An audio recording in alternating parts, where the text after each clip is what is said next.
Deeply concerned at the escalation of the conflict in Ukraine, including the targeting of civilian infrastructure and the deaths of civilians.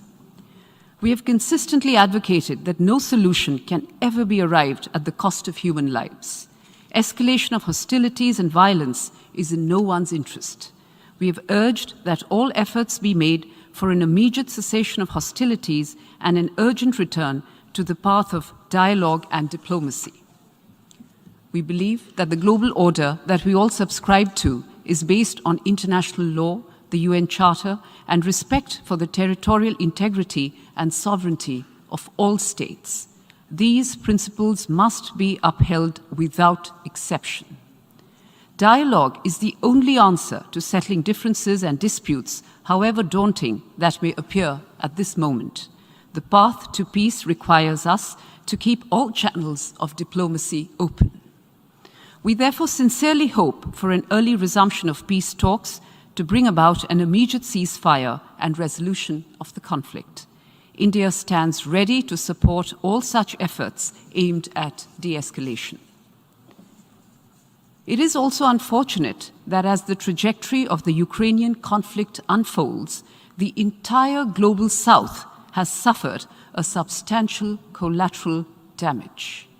As developing countries face the brunt of the conflict's consequences on food, fuel, and fertilizer supplies, it is critical that the voice of the global South be heard and their legitimate concerns duly addressed.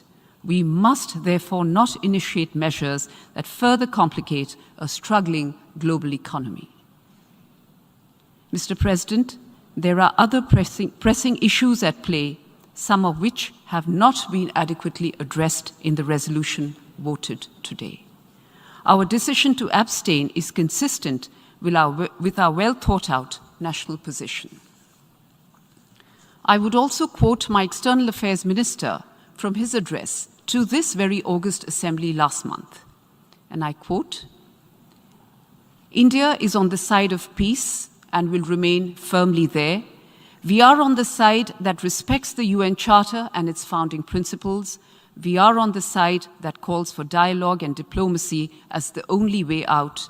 We are on the side of those struggling to make ends meet, even as they stare at the escalating costs of food, of fertilizers, and of fuel. It is therefore in our collective interest to work constructively, both within the United Nations and outside, in finding an early resolution to this conflict." Unquote. Mr. President, my Prime Minister has said unequivocally that this cannot be an era of war.